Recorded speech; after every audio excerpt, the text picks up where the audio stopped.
basically a little bit of my personal impressions from the meeting, and then looking ahead, I mean, there is a questionnaire you will need to fill out, and I'll explain why. And then looking ahead, what will happen, how this information that was gathered here, these talks that we had, how it will be utilized in the future. I'm a bit sorry, I managed to get a cold, bad cold. Not because it was too cold. Somebody didn't wash their hands. Actually, I'm doing a lot of research, actually also on risk, and I'm doing looking at health issues. And actually, this case here is the wonderful case where you actually it's the most wonderful way of actually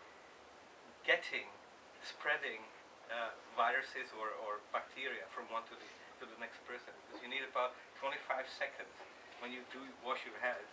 You need to wash it about for 25 seconds to kill about 80% of bacteria on your hand. And if you don't do it properly, as most people don't here, so everybody's pushing the same button, and it's just like getting one contamination for the next. Say $3. $3. Yeah, it's just fulfilling some requirements, but in effect, it's making the situation worse. If they wanted to do something positive, they should put glass over the food, so that people don't breathe into the food that they are collecting. Just because you contracted a cold? Sorry? I'm the one spreading it. Okay. Anyway, I'd just like to start with a few things to point out. This is something that came out from the meeting that we had in Bulgaria. Okay, just for you to sort of get an impression of what happened there in terms of the challenges that we had, what we came up with. And some of the things, what's interesting is some of the scientific challenges. It seems to be it's going to be right across all the regions that will be going to. That data collection, quality of the data, reliability of the data, like you mentioned, is going to be probably a top scientific priority in all the regions. Okay, here we did not really look at legal issues or environmental, because those were then put together. But interestingly, as you can see there in the Black Sea region, it was more, for example, directed towards pollution. Yeah, so issues of pollution. They had some invasive species, okay, which is also actually here. But look at that, this marine litter was one of the priorities there. So there are some regional differences, or there will be some really interesting regional differences. One of the things which I found interesting at this meeting was that, for example, the things that was mentioned or looked at as one of the priorities there didn't get onto any of the flip charts here, which means, what to do with unemployed fishermen, or what to do with re-educating the fishermen. I just had a feeling of here it was very focused on, we are fishermen, we want to get our quota, we want to, like there was no thinking of what if things don't work out. This was sort of my feeling was, we're here positive and we're going ahead, and none of these social issues seem to have penetrated our flip chart. And maybe I'm wrong in this. I mean, again, comment if you feel like it, but it's something that I just observed. And this was, go ahead. Yeah, the fact in those fisheries that I'm familiar with is that there's a lack of working force. So people are importing fish in Denmark, they're importing them from Poland, for instance. Good people who want to work and who don't expect to become millionaires. Yeah. So I would say at least the fisheries that I know of, it's the opposite. It's not a question of unemployment of fishermen. There is some fishermen wanting to leave the business, but that's a different story. The unemployment issue is not really a big one. Okay. But you're talking about not being able to get fishermen. Yeah. Blacking through. If you go over to Scotland, for example, there's a lot of good qualified young Scottish natural-born fishermen that can't get jobs. Yeah. It's an economy thing. You know, you've got a skipper on a boat of 20, 25 metres. A father and son, they do a shift, and they've got a crew from the Philippines. Yeah. And then maybe half of the year they do oil survey work. They've got it really good, but the fishery, you know, as such, doesn't benefit the society. So it's the economics, as you were saying yesterday. You know, economics is the key thing now in deciding the future of the fisheries. But why do they hire Philippine fishermen? Because they can't get Scottish ones, or because they're cheaper? Cheaper, and that's something to do with quota situation. Right. Just like the fact, Paul, that there's a problem in Bergen and Scotland perhaps, but it's not up in Shetland. It's not a problem. Two of the Okay. common workers, but in the main, Okay. it's a local fishing for locals.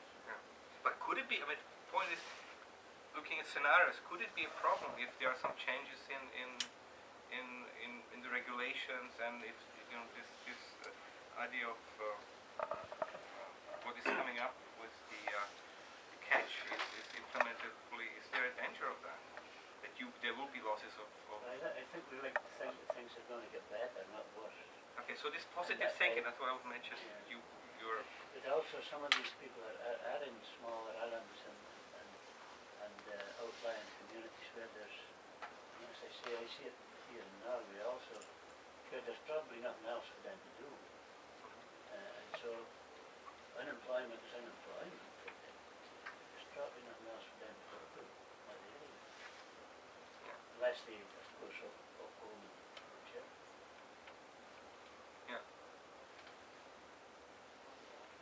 also what I in this relation, what I found was that the discussions were very sort of technical here, and what I sort of personally not missed, but I guess I missed it, was to put the fishermen more at the center of it, more the reality with it. We're dealing with real lives here, you know, that it's one thing to talk about numbers, but the other thing is really to be aware that you're dealing with livelihoods of people, and it's not a joke, you know, like it's something to be in your, like a scientist to sit in your office and write the numbers and say, okay, we'll do like this, but there's a separation. It's like, you know, the American pilot bombing something from an airplane and not really seeing what its impact is. I'm not going politically, but I'm just, you know, this separation is maybe an issue. I Which was disagree with you, Paul. I think we repeatedly from the sector points to the fact that it would be very easy if you could control all fishermen. We had a discussion yesterday where this discussion of allocating catch opportunities to where it's needed in other fleets, it's even on a sticker somewhere, that the inability of allocate cod quota to where you need a bycatch quota, that is, and I pointed that out yesterday certainly, that is messing with people's rights. That's taking it. It would be much easier if you were God and you could tell people would do what you told them. But we're dealing with the individual enterprise. And Ian has a point, very good point about it. If you have a profitable business, then it's the necessary basis for employment and for anything else. I think it's popped up quite often. Are we dealing here maybe also with attitudes or the way one wants to do things? I mean, I grew up partly in Canada, so there's a totally different way of thinking about doing things, and generally in North America, and much more so in the United States, you leave people to do what they want to do, and if something goes wrong, you sue the hell out of them. Whereas in Europe, it's the other way around. You try to prevent things from happening, so you create a structure where you try to say, okay, very detailed list to say, well, if you do this, then this is going to happen to you, before even anything happens, you know. And the impact of the suing of people in Europe or companies is very limited, you know, in terms of you know, in comparison to North America. So maybe we're also dealing here with you know, this type of a cultural. Apart from the thing of being prosecuted, fishermen more Canadian than European. In their minds, they want to be at liberty to do what they want, but they don't want to be responsible for consequences. They are individual people. They are, as you say, it's individual lives, but they are more individual than many other lives. Opposing a system that is extremely paternalistic in its approach. Ridiculously so. The CFP reform recognises that approach, and there's an intention to change towards a system where the management level has more an audit function than an executive one. Okay, but that means, does it include also giving not only the sort of the management, but also freedom or certain freedom to make decisions on their own on the regional level? Within, as far as possible, within the constraints of the European treaties, yes. Yeah, and these treaties are. This is the handling between the countries. This is how it comes to, or how what's the who decides at the end? The treaty basically fixed the responsibility of fisheries management with the European Union on the basis of commercial proposals. But we're looking at ways where there would be a feed-in of suggestions from the sector and from member states into the Commission, who would normally use those suggestions as a basis for proposals. Okay, so it means that there is some. You have to also then start acting more at national level, I guess. Be more influencing your influencing more your national. You know. Well, the Commission's interpretation of their obligations is tighter than the fishermen's interpretation of the Commission's obligations. So there's even there's a field of tension between. But it's certainly true that the part of the new fisheries is to have a more regionalized approach, and the EU providing the framework within their interpretation of what they're obliged to do. So we want to reach good environmental status, and we want to reach that and that, but it's up to you to deliver that within some. And the other part of that is, once the rules are adopted, there'll be a greater devolution of powers to member states at regional level, actually implementing the various measures. Okay. There'll be less detailed regulation, but Okay, which is that's a good news, no? I mean, for everybody. Yes. I think for Norway we can say that unemployment of fishermen is not a big issue, because we have had a large reduction in number of vessels, number of fishermen, but they have found other jobs. Especially they coexist with the offshore industry. They can be crew members at offshore vessels.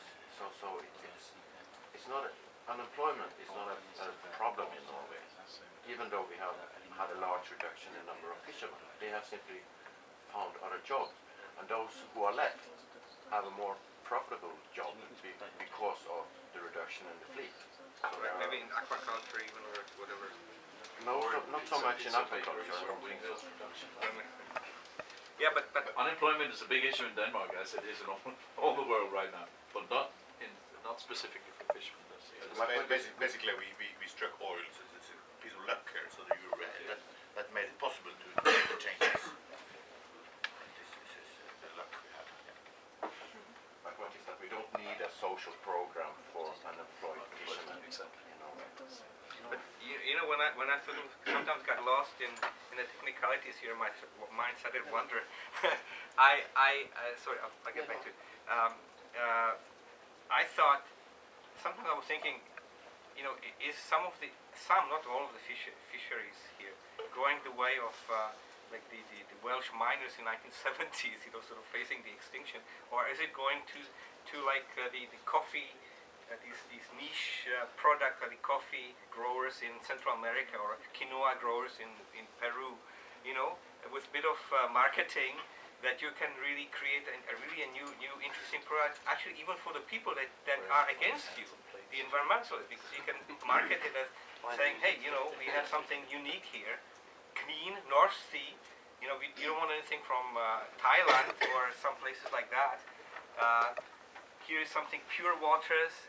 Why don't you buy it from us? You know, so this was sort of going through my head, which it has to do with employment and opportunities. So again, that wasn't sort of raised, because again, I was just thinking of things which were not raised here at this forum. As I said, when you spoke too quickly about some of the statistics, I started thinking about these. Yeah, but there's a reason just now, Paul. If you'd had this seminar or this meeting at some other time, yeah. I I'm sure he would have concentrated more on all these issues, which are all Yeah. good points, but they're kind of more right now, in these very weeks. Yeah. There are big changes happening in Europe, at least in the EU. So and it's that's the why we've got urgency. we say challenges immediate, we have an immediate, Yeah. largely technical problem to resolve right now. That's why it's come out perhaps more than, that's why it seems to you that we're concentrating on discard bans of 10% here and 3% here. But that's because it all matters greatly right now, Now, because it's yeah. being negotiated Yeah. right now, and it will make a huge Okay. difference. I mean, in relation to that, what also came to my mind during the discussion was that I would have been also interested in sort of thinking what happens to the catch when it's brought on land, you know, and So you know, yeah, but I mean, how do you? Is it all going to be sold? Is it? I mean, you bring everything to land, and it's going to be some fish that nobody wants, or maybe people in Spain will want it because, you know, that's one of the major problems with the discard ban. Put it in a boat and take it That's back one of out. our major concerns. What to do with the wood have been discards? Yeah. That's a key, put it in a On hole. board, also. So what What's is? it I going to mean, do what to fish holes? we didn't really touch upon. I mean, what is No. it? We only have 2 days. We can go all the way to Discard Bergen as ban, we'll yeah. start digging into Yeah. it. No, and I think again that this is just so much under discussion everywhere now in Europe that our group cannot bring new solutions Yeah. more than what everybody else is discussing exactly right now. So I think that is why we are Focusing on certain issues. No, but I mean this what to do with everything that is being land. You know, everybody's discussing this at present. So we are not necessarily discussing it here again Yeah. because anyway it doesn't matter because some other people would have some other discussion.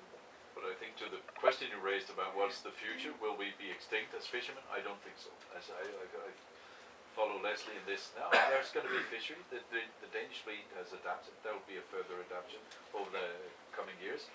But we expect within the next 10 years we'll be down to 500-600 vessels. It's about 800 large vessels now, or larger vessels, and 2,000 small. We'll be down to 500-600 and maybe 1,000 very small boats. What's the? I mean, just in terms of families that live from the fisheries, then what's the? How many thousands of people, or thousands of families are there? Well, that's the split. The fishermen and employed on boats, we have between 3, 4, 5,000. Nobody really knows because there's a lot of part-time fishermen. Yeah. But that's the amount, and then 2 or 3-fold number of employment on shore in supply industry and production facilities and so on and so forth. And then there's the further spin-off of local communities.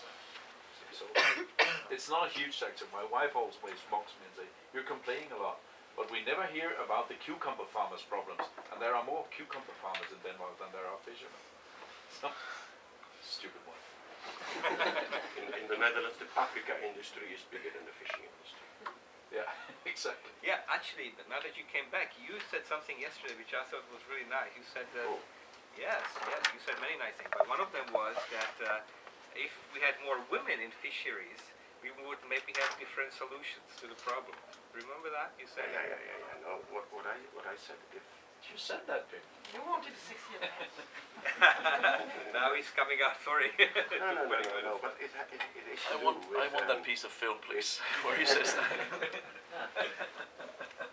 No, if you look at the way the developments are in society and the way the developments are organizationally wise in the fishing, in the catching sector, there's a discrepancy. You can see a discrepancy, and we need to make use of all capabilities available in the sector and in the fishing community, and I think that is not fully utilized.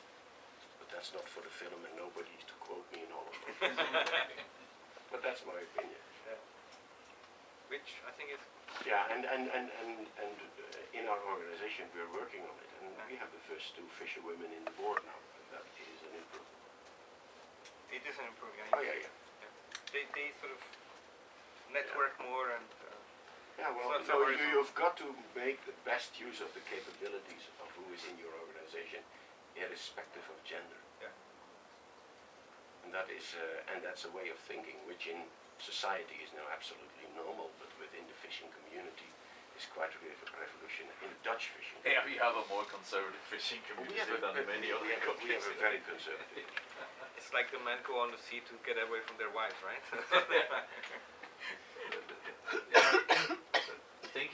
large industry, to the extent there is such a thing, is different than in many other fisheries. You will agree How with many me. women you have in the Danish? How many men? Women. I mean, I don't think there is a big difference between. No, but that's not because we want to exclude them. That's because they're too smart to get in. So it's a necessary condition for a fisherman to have a wife with a job that can sustain his fishery. So On the other hand, don't quote me wrong, because what you see with policy advices is to propagate fisherwomen and fisherwomen interest, etc., and then what they do onshore, etc. What I say is that if the fishing industry should get a more a view, it should be more equal to what's happening in society. So don't push women for being women, but make it a view of society, which is that the equilibrium, restore the equilibrium. To restore the equilibrium. That's a good word. It's a good one. Okay, I won't take too much of your time, but there was another point that was sort of over beer. Yesterday we were talking about a few things, and one of them was that it didn't come up here. It's more of a social issue. Is the loss of knowledge, or like I think we were talking. We were talking about the nets. You know that once it's lost, how to make. Or did we talk about it? That once you lose the knowledge how to make, for example, nets, and you outsource it to China or someplace like that, Or you never get it back. When you outsource things because of economy, it's cheaper, for example, then you lose the knowledge, people with the knowledge in your society. And then you get the changing world economics, that things are dear in China and other places, and better conditions at home, but there's nobody here to do it. And that's something that's happening in Norway today as well. it's moving back from China now. The Yeah. largest Danish fish factory are not closing down their factory in China, but they're opening one in Poland because it's too expensive to transport it. And the Chinese want human rights as well. I don't know why they got that stupid idea. Now they want money for their work. Chinese. So the level of payment in China is increasing so much that it's too expensive to send fish in there for Danish companies. And it's the maintenance factor as well. But whether things are outsourced or not, the knowledge base and the way we're doing things are different. Just go back yesterday with the museum, and those guys telling us about the process. They had the knowledge. They still have the knowledge because they've been working on it. But they are the last ones, the last survivors of generations doing it like that. That knowledge could be gone differently, and each generation has their own challenges, and only having to rely on what your ancestors have been doing is boring. So you have your own challenges, you make your own decisions, and as a human you are only to a limited extent willing to base your life on other people's knowledge and experience. But you come back to short-term losses, what you call it, like this is only a short-term loss, but you've got long-term consequences. Yeah. It's just like in Scotland now, a lot of boats have changed over to net boats, and they've lost their track record, or what would have been a track record on whitefish. The thing is, what happens now when that big segment of the fleet is faced with a big downturn of the net props? Yes, let's say a new gallery with old persons. Then you will get a whole segment that goes to the wall. The cod with old perch again, a lot of large cod, they will feed on nephrops. Yeah. Nephrops fishery will collapse. So we're back to cod again. Yeah. Which is Robust, spreading Scientists in work, you know, because then when there's a new abundance of cod, we'll have to make a recovery plan for the nephrops. There's plenty of work to be done for the recovering industry. What are you actually covering next? So I like also for me, I think this meeting was interesting because it sort of brought together some of the issues like the ecology or the biodiversity issues, the cod issue, of course, what to do with the cod data collection, and how all this sort of interacts with the needs of the fishermen. So this is sort of very nice microcosm of all the different pressures, and so that's why maybe it was so intense and so focused, the discussion. Then on that note, I think one of the things from this meeting what I observed was that there are some of you who can sort of, there's this sort of a joke, it's an English joke, I'm not good at telling joke, but it's like a guy comes to a pub somewhere in Ireland and people are only saying numbers to each other, 5, 25, 32, and huh? I don't know. Maybe, anyway, so and everybody laughs, and then somebody says, "Hey, 18," and nobody laughs. So this guy who comes in, who is not from that region, he says, why? What's going on here? You tell the numbers and everybody laughs, and then this guy tells a number and nobody laughs. And well, they say, well, some people can tell jokes and some people can't. So I had this feeling also here, that some of you, you could just say numbers and you immediately click in, When somebody says 97, everybody really laughs loud because we haven't heard it before. Yeah. Exactly, or you show a picture and everybody jumps at the picture. Yeah. But that's the point, is that in some of these meetings you have to realize that there are people like us who are, I don't think we're stupid, but who are not specialists and who need time to, especially some of the vocabulary. The concepts are, they're not so complicated, okay? The interaction of these concepts and how they come together is complicated, it can be very complicated. But to sort of get the gist of it is okay. But the language, the technical language, and the speed at which you go leaves some people behind. Okay, the ones who are not going to the meetings with you and say 25 and everyone knows what you're talking about, they don't know. They just don't know what's going on, and they can be left behind. And once you're left behind, it's just a psychology. They turn off. Okay, so it's also for you. For the specialists here in the audience, when you are in a mixed audience, try to spend the extra minute, to try to even, like, I had this this wonderful thing that you showed in your picture, diagram there, where you have this round thing, where you had this, these different colors, where you want to be in a green area, and you have over years, how it migrates, how the dots migrate, which quadrant they stay in. I didn't get it initially, and I had to have it explained because No, it's fine. I'm just it's no criticism, not at all. It's just that for me it was something completely new. Yeah, I mean, I must also say, and that's what I said from the beginning, that I think me and probably many others got invited as a stakeholder event. So. Yeah. That assumes for me that stakeholder, you have stake, so then you know what we are discussing about. And I think really it came as probably a surprise, at least for me and for other people, that half of the people knew very well what we are talking about, and the other half knew very little what we were speaking about. And I think really this is also a challenge because then why are we together, and what is the purpose of that? And then should we come back to the explaining all the concepts, what is fishing mortality, what is the precautionary approach? Because then I would have needed 3 hours. I think, and also I think this is also part of the general purpose and the general way you have put the people together. Why are we sitting together here? If people have no stake, then they are not stakeholders. So you could have stake, but you don't have to be an expert. You don't have to be the same level of expertise as you. You can still be an important stakeholder, and you can be let's say, have a large stake in what is going on. Like in a way, you guys are gatekeepers from the fishing industry. You are the gatekeepers for you represent your constituents, okay? But in a way, how democratic is it? I'm just raising this issue. Are you?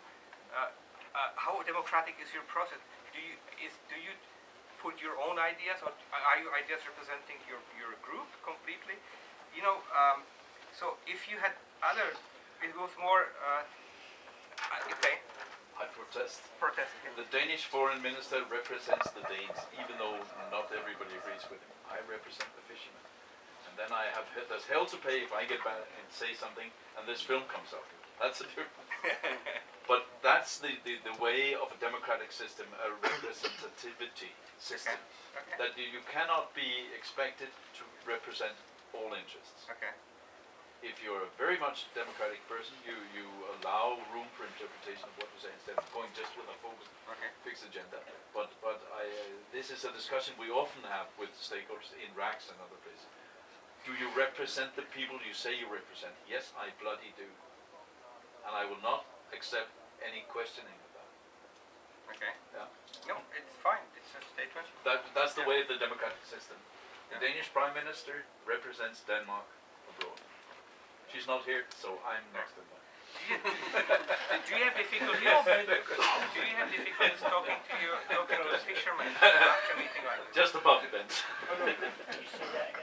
Do you have difficulties talking to the fishermen after meeting, a technical meeting, trying to transfer the ideas or the clarity of the ideas in a clear way? You know what has happened and what would be helpful to you? I'm just also thinking of our communication.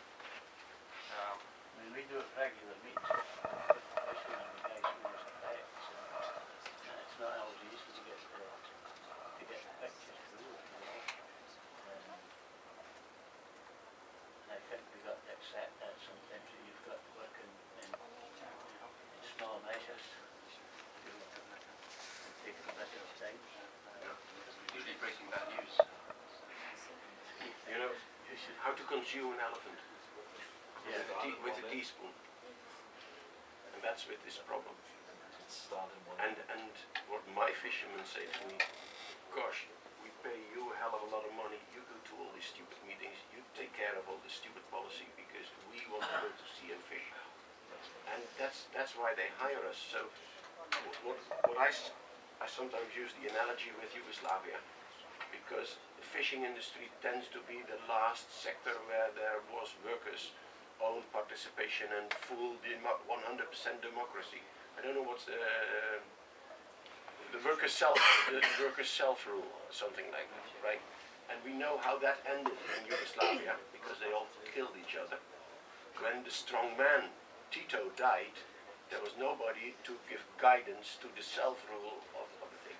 So the fishermen, they should be well informed, and they should be informed so that they can understand it. And I can hope that they understand it. But for the rest, that's why they hired the stupids like Michael and myself to represent them as good as we can to our best knowledge. And if we don't, we'll be held accountable too. Yeah.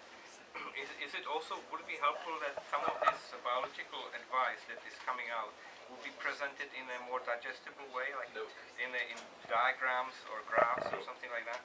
I think that might be good presentation for the years, the diagrams that will come out, and instead of coming out with figures and advice, showing diagrams, showing trends over the years, where the lines of BPA is, where the relative lines are, the F line. And I think it's much more easy to show them the fishing in a graph than a attachment in a So you say it is a good thing to have it in a graph, okay? You too, and you say no, probably. I say no, yeah, and I do that because it takes the detail out of the advice. It gives the advice the impression of being divine and unquestionable. The short-term version is oversimplified and doesn't leave room for all the obvious uncertainties. So, but that's because I'm a biologist myself, and my job is to translate it to fishermen, which I do every year and at every bloody meeting. So, I understand that some people think it's nice, it's easy to understand, but it doesn't make it right, bless me. If you get too bogged down in detail, you know, it's like being a scientist. You need to have that expert, detailed knowledge. But if you look at it from a fisherman's perspective, you know, when you sit in a meeting, you know, one thing a fisherman is good at is looking at all the different aspects and trying to make a solution. He's trying to see the reality. So. Well, that's also what Sandy is. I mean, we balance reality. What is that we know? That Yeah, we but don't there's know? so many That's what different we're things trying because to- science is one thing, management is another thing, and another thing is the realities of being on the fishing grounds. You know. I think Michael just wants to keep his job. There was first Carmen and then... Oh yeah, well my comment was very simple. terms of how things are presented, well, yes, of course, I think we need a compromise, trying to have graphs and, presenting issues that, as clear as possible for most people, and then, of course, having the detail available as well. And certainly, at least with ICE's advice, quite apart from what goes in the advice documents themselves, then, of course, we always have links to the reports, to the full reports where the entire technical detail is there. But actually that's not what I was trying to say, in fact, because my hand was raised a while ago, but it's a very simple thing. Just because you were saying that a group of people here were like talking on a more technical level than other people could follow, which I fully agree, and I imagine that was the case indeed. But I was thinking that maybe one thing you could have done, and maybe for your next meetings, is make that clearer when you invite people, and particularly, for example, when you invite someone to give a talk, because that's kind of like will set the context for what is done afterwards, to make that extra, to emphasize that point. Because we are very used to communicating with people like us. So maybe you should emphasize the fact that here is communicating to a wider audience than we normally do. Okay. Do you write that in the invitation letter?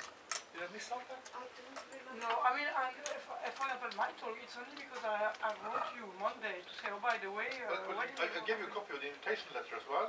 Yeah, but I mean, again, that's what I say. I came here with the idea that it was a stakeholder event, so I came here with the idea that people had a stake in North Sea mixed fisheries, so that people will have an idea about what is F, what is BPA, and what is mixed fisheries, and what is FQ, because they would have seen already the mixed fisheries advice. And I guess, I think this is what I expected. So the basic concept of what is this Kobe plot, this red, green, yellow. That is something that you have seen in the past, so you know what is a Kobe plot. You don't need to re-explain it from scratch, and you know what fishing mortality is, and you know what is FMSY and things like that. And if it's not the case, then we are back to teaching rather than discussing, because you have to assume that you have a level playing field, level playing Level knowledge field. That at least when you say acronyms and wording, people know what it is. And if it's not the case, then it has to be very clear, and you have to start by giving 1 hour or 2 explaining concepts of what are going to be discussed the next 2 days, and then you can move. Next time I will also support the definition of stakeholder, which my interpretation would have been different than yours. I think that's one of the background of misunderstanding.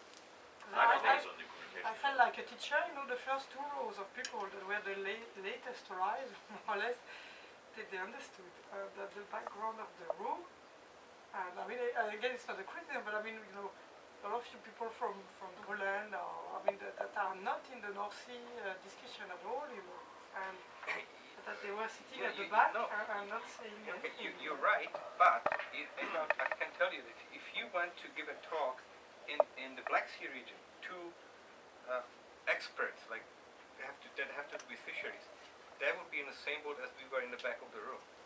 Yeah, it's very specific to the North Sea. I mean, that's my sort of impression. That you this quick 25, 37 that has to do with the fact that you are so into it's fine into your stuff here, but if you would broaden it and you would try to bring this knowledge that you have to other regions, they would be lost, even the experts in fisheries. Oh, but I mean, if I had to explain the North Sea fisheries to Black Sea people, I would knew that from the beginning, and then I would use different words. But here, I was told to explain mixed fisheries advice, North Sea advice to North Sea people. Then please do not worry. Our Polish friends are partners in the project, not participants. Yeah, no, but exactly. But I think again, this is just to make it clear from the beginning. Okay. Just a question about the Black Sea then.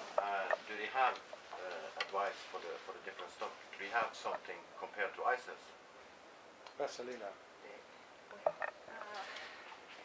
Unfortunately, the level of science is completely different than the situation here.